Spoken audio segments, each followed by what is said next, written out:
Juste pour vous donner un tout petit aperçu, pourquoi j'ai eu cette idée de venir en Haïti, et c'était en disant, vous savez, vous avez une musique formidable ici. Ça s'appelait dans le temps cadence, maintenant c'est zouk, enfin n'importe. Moi j'adore ça. Et en recherche de cette musique merveilleuse dans le monde, je suis tombé en Haïti. Et ça c'était en 80, et le 1er janvier 81, j'étais dans la rue.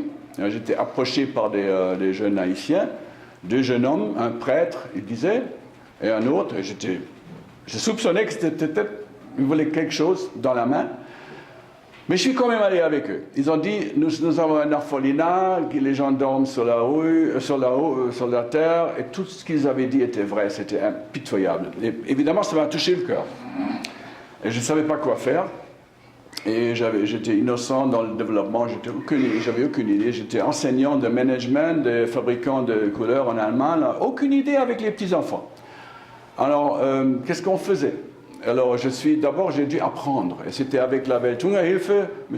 Mio Jean-François, dans le temps ça s'appelait Fondef, qui m'a pris sous ses ailes, non? Avec leur voiture, on est allé dans les villages, et j'étais assis par terre sous un arbre, à Sainte-Suzanne au nord. J'ai écouté d'abord ce qu'ils avaient comme problème. Et leur problème était grand, mais ils sont toujours retombés sur les enfants. Ils ont dit, nous avons une vie difficile, mais les enfants c'est encore pire. Qu'est-ce qu'on fait pour les enfants? J'avais aucune idée. Alors on a formé un jardin d'enfants pour enfants. Une quarantaine, je ne pouvais pas choisir les enfants, alors j'ai demandé UNICEF de m'aider. Ils ont choisi les 40 les plus faibles, les plus pauvres de Sainte-Suzanne pour faire cette première école. Ensuite, le ciel m'a envoyé Carole. Je l'ai trouvée dans le monde de la musique. On s'est trouvés, et Carole venait de finir son examen Montessori, haute étude Montessori à Londres. Et elle a entendu, j'étais un peu fier de cette première chose que je faisais innocemment en Haïti, à Sainte-Suzanne. Elle a dit, qu'est-ce que tu fais avec les enfants là? Il faut faire ça sérieusement. Elle dit, comment sérieusement? Qu'est-ce que c'est sérieusement? Elle a dit, Montessori. Je ne connaissais pas du tout. Donc elle a dit, elle a rempli sa valise avec les outils Montessori. Elle est venue avec moi à Sainte-Suzanne. Elle a fait des essais, et j'étais ébloui, c'était fantastique. Les enfants ont fonctionné formidablement. On pouvait voir comment ils apprennent les bonnes choses manuellement, directement, sans utiliser d'abord la tête, leur sentiment naturel d'enfant. Et c'était incroyable. J'étais complètement... Mais j'étais sceptique en même temps. J'étais sceptique. Alors, pourquoi Montessori? Parce que c'était une chance que j'ai rencontré Carole.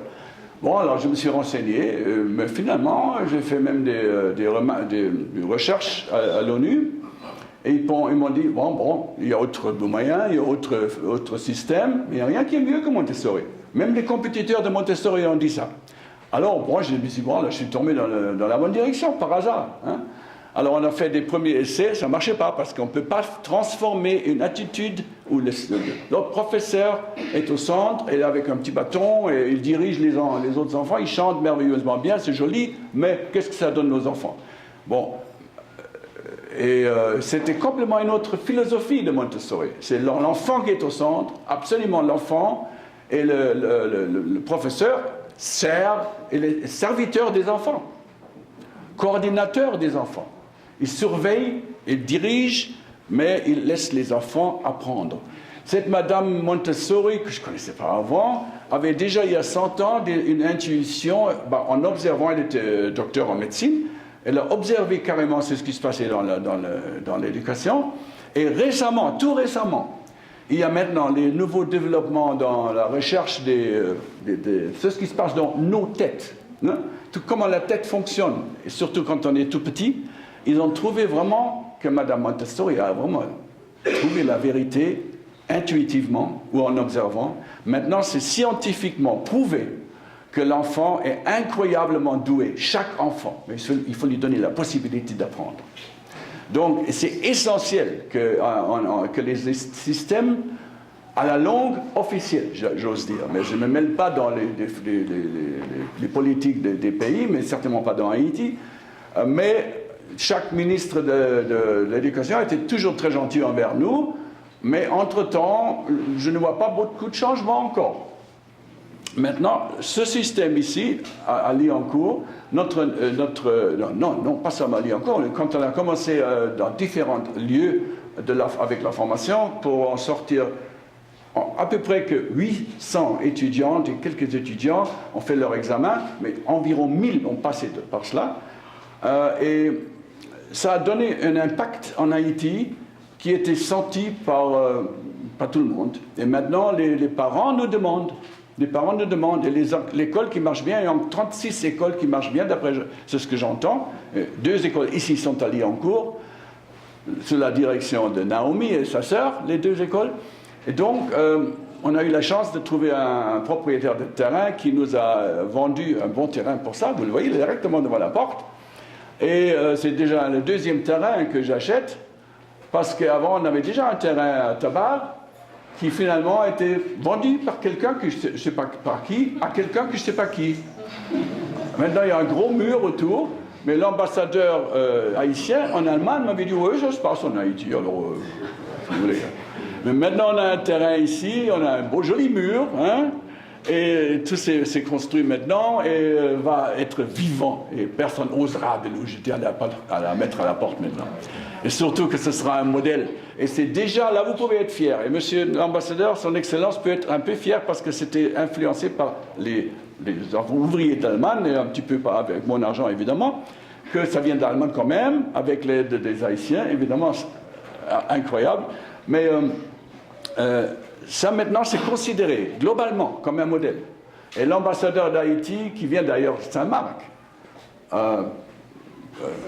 Saget, ouais, il était longuement ambassadeur en Allemagne, on est devenus bons amis. Quand on a eu notre 25e anniversaire, il a dit, maintenant, finalement, Haïti a quelque chose à exporter. Le bon rhum, d'accord, oui, mais un système d'éducation Montessori. C'est pas mal, hein? Donc, ce modèle, ce que nous avons implanté pour les défavorisés, est considéré comme modèle dans le monde entier maintenant. Parce que la scène Montessori, elle est assez diverse dans tout le monde. Il y a plusieurs pays maintenant qui se sont lancés sur le système Montessori entièrement. Et les Chinois, qui sont assez stricts avec ce qu'ils font avec leurs gens, vous savez ce qu'ils ont fait? Ils ont envoyé un groupe de gens dans le monde pour étudier ce qui fonctionne. Et ils viennent de commencer il y a 2 ans, mais c'est déjà en fonction d'être établi, dans une région de la Chine, ils ont déjà établi 100 000 écoles Montessori préscolaires et primaires. Ah, c'est pas mal, hein? Et là, ils font ce qu'ils font pour leur pays, hein, pour leurs gens. Et faisons ça aussi ailleurs. Et nous avons la chance ici d'influencer gentiment notre situation éducative en Haïti, avec l'aide de ceux qui travaillent pour notre système ici. Et de nouveau, je veux vous remercier chaleureusement pour faire ce que vous faites, les enseignants et tous les autres qui nous supportent moralement et mentalement, c'est très important.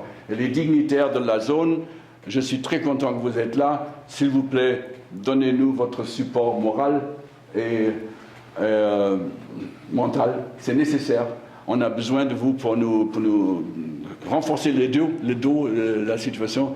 Et si on peut, on veut à la longue aussi, à la longue, avec l'aide, j'espère, de nos 2 amis de l'action allemande, on est en train d'élaborer un 2e projet à la longue pour avoir à la longue, mais ce n'est pas une promesse, avoir aussi la formation des institutrices primaires. Là, il faut évidemment s'arranger avec l'État, hein, mais nous ne sommes pas des compétiteurs, nous sommes parallèles pour donner un modèle. Les modèles sont bien faisables en Haïti, et les parents nous demandent, hein, les parents demandent ça. Alors, et de nouveau, merci à tous ceux qui ont déjà contribué avec leur travail, surtout les Haïtiens qui sont là. Merci évidemment encore une fois, depuis ici, aux Allemands qui ont aidé avec les Haïtiens à faire ça possible. Et grand merci surtout à ma partenaire Carole. Carole est vraiment l'âme de tout cela. Et sans elle, ça ne marcherait pas. Alors, je deviens très comment on appelle ça? Émué. Comme ça, je vais mieux taire. Et je vous demande de rester ensemble, on va discuter et puis on va célébrer un petit peu notre anniversaire, hein, quand même, le 28e. Par coïncidence, ça c'est notre ancien symbole. Et là c'était ma main, elle est un peu déformée maintenant, elle était comme ça avant. Ça c'est un ami sénégalais, et ça c'est fait il y a 30 ans, et c'est mon symbole. Et puis voilà. Et c'est la vie de... Ça, pour moi, ça c'est symbolique pour le monde. Le monde est un seul monde en merveilleuse diversité. Et vivons cette diversité et utilisons ce qui est possible pour donner le maximum à nos enfants pour que Haïti, comme d'autres pays, puissent se développer eux-mêmes. Merci.